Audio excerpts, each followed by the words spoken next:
किसी पत्रकार के लिए 12 बजे रात में कोर्ट खुल सकता है, लेकिन यदि इस देश की सबसे बड़ी लोकशाही को गिरवी बना दिया गया है तो ईवीएम पे सुनवाई क्यों नहीं हो रही है? कहां गया 19 लाख ईवीएम? इसकी जानकारी कौन देगा?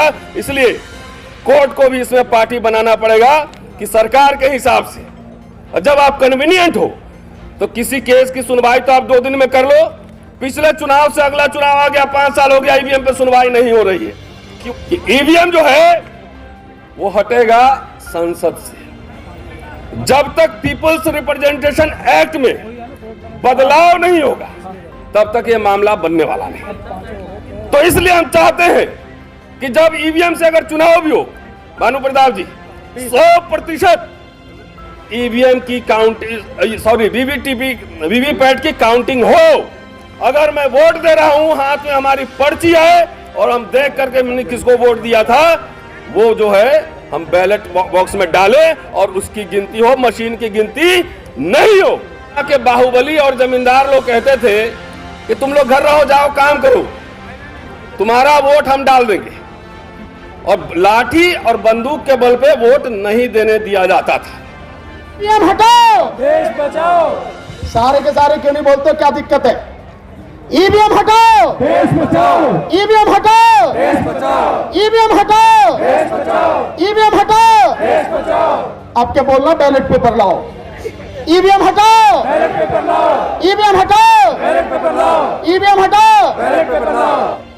भैया जिसकी जेब में जितना हो, जो दे सकता हो, ये रखा है, इसमें डाल देना भैया, तभी पता लगेगी वाकई में धन से भी साथ हो या केवल बात ही बात है। नमस्कार।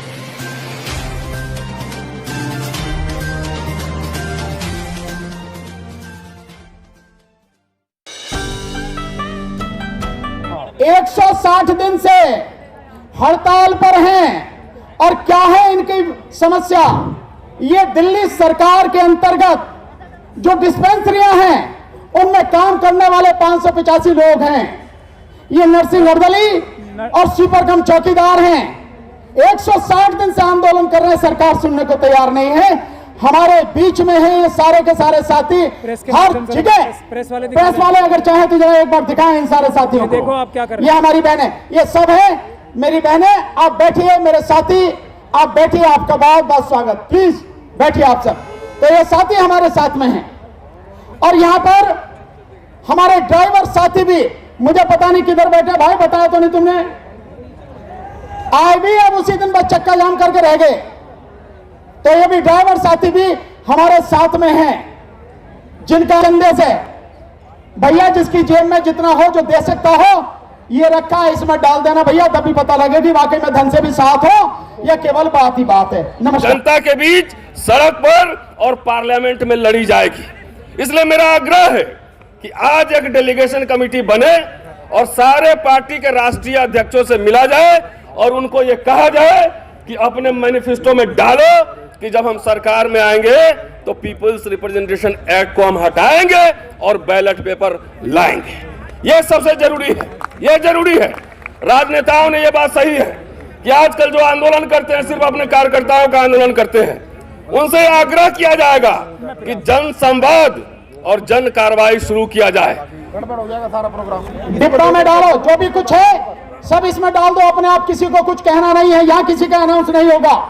और आराम से साथियों, जैसे कोई उनका चमत्कार है, लोग उनको बहुत चाहते हैं,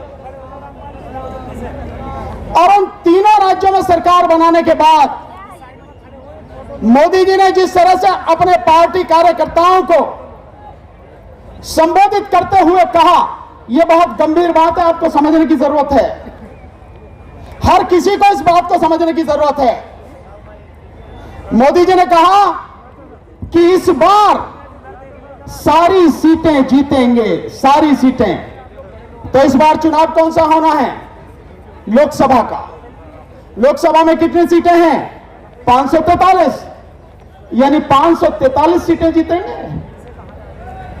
इस धरती पर कोई भी कितना भी प्रसिद्ध विख्यात नेता क्यों ना हो, सभी सीटें कोई नहीं जीत सकता कभी भी। मैं यहां तक दावा करता हूं, अगर इस धरती का कोई खुदा है, कोई भगवान है, वो भी अगर उतर के आ जाए तो सारी सीटें वो भी नहीं जीत सकता। मोदी जी किस घमंड में ये बात कर रहे हैं?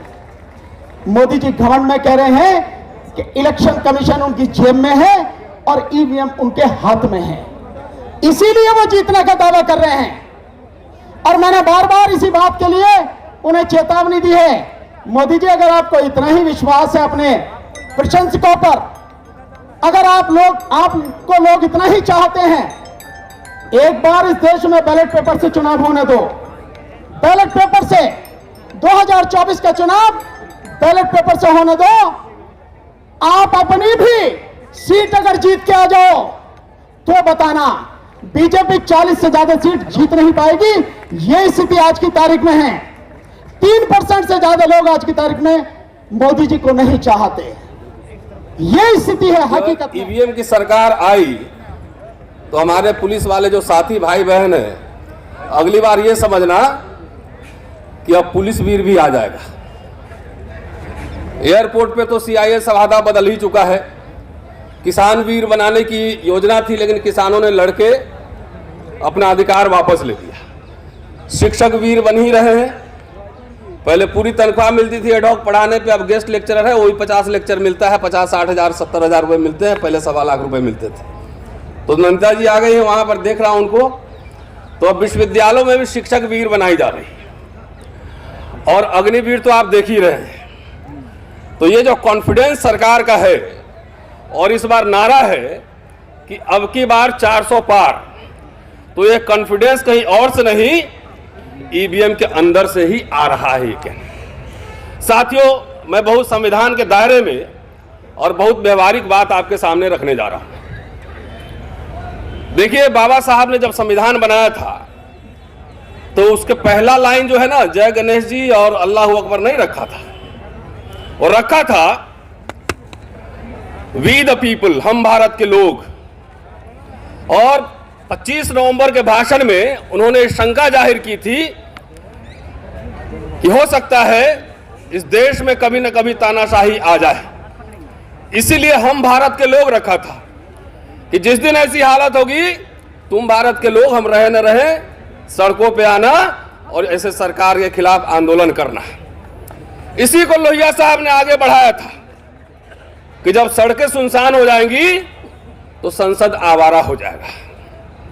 दोस्तों, थोड़ा सा क्रोनोलॉजी में आपको समझाना चाहता हूं, और यह समझना चाहिए कि ईवीएम की लीला क्या है। इसको मैं लीला कह रहा हूं। अगर आप सोशल मीडिया पर जाकर देखें तो एक ही तरह के लोग, जिसको मैं कहता हूं जो पहले बूथ लूटते थे, वही अब ईवीएम लूट रहे हैं, वही ईवीएम की चोरी कर रहे हैं, वही लोग हैं ये। पुराने जमाने में जब मैं बचपन में था तो मैं सुनता था और देखता था कि जब गरीब, मजदूर, दलित, आदिवासी, पिछड़े वोट देने जाते थे तो वहां के बाहुबली और जमींदार लोग कहते थे कि तुम लोग घर रहो, जाओ काम करो, तुम्हारा वोट हम डाल देंगे। और लाठी और बंदूक के बल पे वोट नहीं देने दिया जाता था। जब वोट की चेतना बढ़ी, जब हमने देखा कि अपने दिहाड़ी छोड़ करके भी लोग बूथ पर जा रहे हैं, उसी समय से ईवीएम की लीला जारी है। साथियों, डॉक्टर अंबेडकर ने 25 नवंबर को कहा था कि हम आज द्वंद्व के युग में प्रवेश कर रहे हैं। राजनीतिक समानता तो होगी, एक वोट, एक व्यक्ति, टाटा का भी एक वोट, अडवाणी जी का भी एक वोट, अडानी जी का भी एक वोट, और हमारा भी एक वोट, लेकिन सामाजिक और आर्थिक गैर बराबरी होगी। लेकिन आज वो एक वोट हम जो देते हैं, उसकी भी डकैती हो रही है। मैं ईवीएम को कहता हूं कि दुनिया का, अगर भारत दुनिया की सबसे बड़ी लोकशाही है तो ईवीएम जो है दुनिया की सबसे बड़ी डकैती है, सबसे बड़ी डकैती है।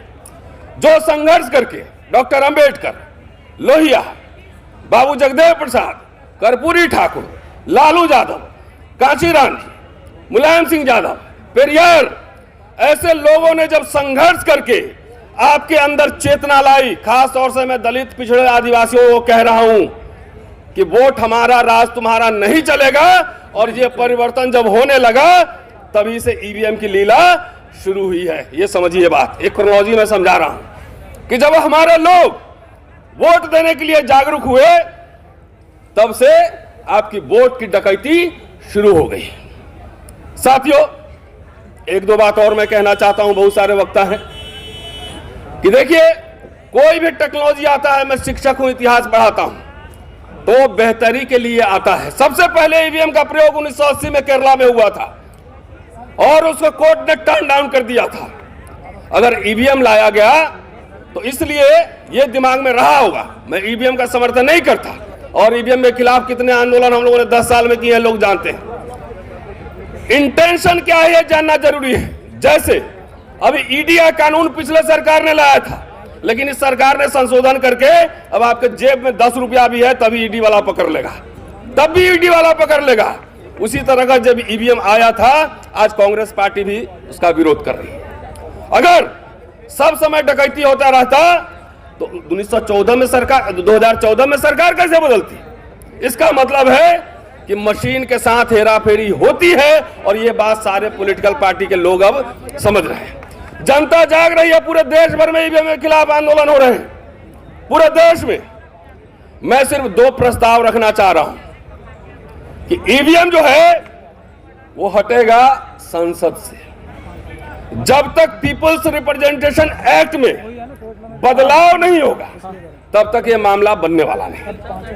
तो इसलिए हम चाहते हैं कि जब ईवीएम से अगर चुनाव भी हो, भानु प्रताप जी, 100% ईवीएम की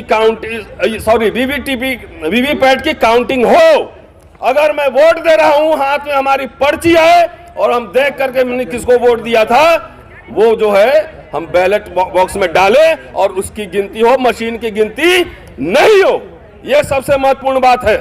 दूसरी बात, आज जो यहां कोऑर्डिनेशन कमेटी बनेगी, उनसे हम आग्रह करते हैं, और साथियों, एक सांस में जो है ना, सबको पार्टी नहीं बनाया जाता है। एक साथ में इंडिया भी वही है और एनडीए भी वही है, यह कहना ठीक नहीं है। ये लड़ाई जनता के बीच, सड़क पर और पार्लियामेंट में लड़ी जाएगी। इसलिए मेरा आग्रह है कि आज एक डेलीगेशन कमेटी बने और सारे पार्टी के राष्ट्रीय अध्यक्षों से मिला जाए और उनको यह कहा जाए कि अपने मैनिफेस्टो में डालो कि जब हम सरकार में आएंगे तो पीपल्स रिप्रेजेंटेशन एक्ट को हम हटाएंगे और बैलेट पेपर लाएंगे। यह सबसे जरूरी है, यह जरूरी है। राजनेताओं ने यह बात सही है कि आजकल जो आंदोलन करते हैं, सिर्फ अपने कार्यकर्ताओं का आंदोलन करते हैं। उनसे आग्रह किया जाएगा कि जन संवाद और जन कार्रवाई शुरू किया जाए, मैनिफेस्टो में लाया जाए।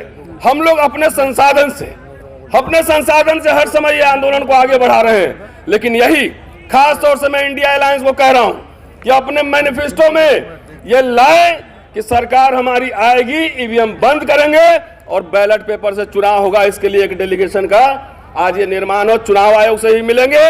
और जैसा कि भानु प्रताप जी ने कहा है कि सुप्रीम कोर्ट के चीफ जस्टिस के पास भी डेलीगेशन लेकर चलेंगे, क्योंकि 19 लाख ईवीएम का मसला अभी कोर्ट में लंबित है। किसी पत्रकार के लिए 12 बजे रात में कोर्ट खुल सकता है, लेकिन यदि इस देश की सबसे बड़ी लोकशाही को गिरवी बना दिया गया है तो ईवीएम पे सुनवाई क्यों नहीं हो रही है? कहां गया 19 लाख ईवीएम? इसकी जानकारी कौन देगा? इसलिए कोर्ट को भी इसमें पार्टी बनाना पड़ेगा कि सरकार के हिसाब से जब आप कन्वीनियंट हो तो किसी केस की सुनवाई तो आप 2 दिन में कर लो। पिछले चुनाव से अगला चुनाव आ गया, 5 साल हो गया, ईवीएम पे सुनवाई नहीं हो रही है। क्यों नहीं हो रही है?